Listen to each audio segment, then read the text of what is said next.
మంత్రులకు CM Chandrababu class తీసుకున్నారు. మంత్రులకు హనీమూన్ సమయం ముగిసిపోయిందని, శాఖాపర అంశాలపై పూర్తి పట్టు సాధించి అభివృద్ధిపై ప్రజలను చైతన్యపరచాలని సీఎం చంద్రబాబు ఆదేశించారు. అధికారులు చెప్పేవన్నీ గుడ్డిగా నమ్మకూడదని, ఏం జరుగుతుందో వాస్తవాలు తెలుసుకోవాలని సూచించారు. అధికారులు చెప్పే సమాచారాన్ని, వాస్తవ పరిస్థితిని బేరీజు వేసుకుని మాట్లాడాలన్నారు. ఇటీవల ఒకరిద్దరు మంత్రులు గుడ్డిగా అధికారులు ఇచ్చిన తప్పులు సరిచేసుకోకుండా చదివారని ముఖ్యమంత్రి మండిపడ్డారు. ఇలాంటివి రిపీట్ కాకుండా చూసుకోవాలని సూచించారు.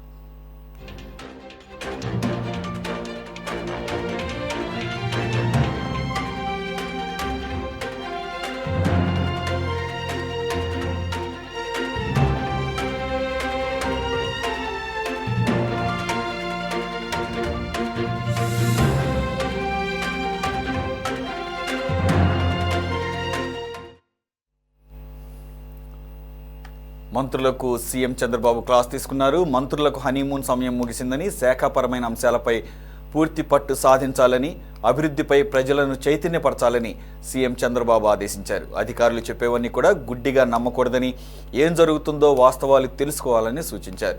అధికారులు చెప్పే సమాచారాన్ని, వాస్తవ పరిస్థితిని బేరీజు వేసుకుని మాట్లాడాలన్నారు. ఇటీవల ఒకరిద్దరు మంత్రులు గుడ్డిగా అధికారులు ఇచ్చినటువంటివి తప్పులు సరిచేసుకోకుండా చదివారని ముఖ్యమంత్రి మండిపడ్డారు. ఇలాంటివి రిపీట్ కాకుండా చూసుకోవాలని సూచించారు.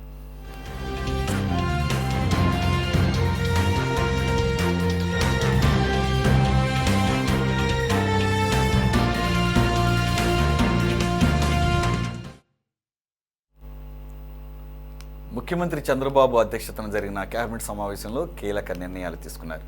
పలు కీలక నిర్ణయాలకు మంత్రివర్గం ఆమోదం తెలిపింది. రాష్ట్రంలో 85,000 కోట్ల పెట్టుబడులకు సంబంధించి ఎస్ఐపిబి నిర్ణయాలకు మంత్రివర్గం ఆమోదం లభించింది. నేరాలను నియంత్రించేందుకు పీడీ యాక్ట్ పటిష్టం చేస్తూ సవరణ బిల్లుకు మంత్రివర్గం ఆమోదం తెలిపింది. లోకాయుక్త చట్ట సవరణ బిల్లుకు మంత్రివర్గం ఆమోదించింది. లోకాయుక్త నియామకంలో ప్రతిపక్ష నేత లేనప్పుడు ఏం చేయాలనే దానిపై సభ్యులు చర్చించారు. పార్లమెంటులో అనుసరించిన విధానం కొనసాగించాలని నిర్ణయించారు. దేవాలయ కమిటీల్లో 2 సభ్యులకు చోటు కల్పించేలా చట్ట సవరణ బిల్లును మంత్రివర్గం ఆమోదించింది. కర్నూలులో హైకోర్టు బెంచ్ ఏర్పాటు చేయాలని కూడా సభ్యులు నిర్ణయించారు.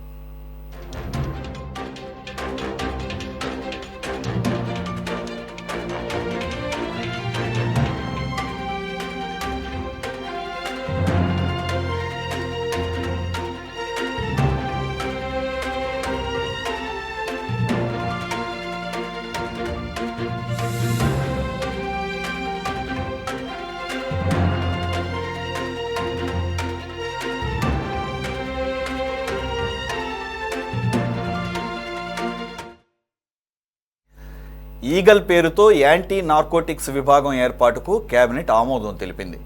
కాంట్రాక్టర్లకు మొబిలైజేషన్ అడ్వాన్సులు పునరుద్ధరించాలని, ఏపీ టవర్ కార్పొరేషన్ను ఫైబర్ గ్రిడ్లో విలీనం చేయాలని మంత్రిమండలి నిర్ణయించింది. అమరావతి సాంకేతిక కమిటీ ఇచ్చిన ప్రతిపాదనలకు ఆమోదం లభించింది. కొత్తగా టెండర్లు పిలిచి అమరావతి నిర్మాణ పనులు కొనసాగించేలా సాంకేతిక కమిటీ ప్రతిపాదనలు చేయనుంది.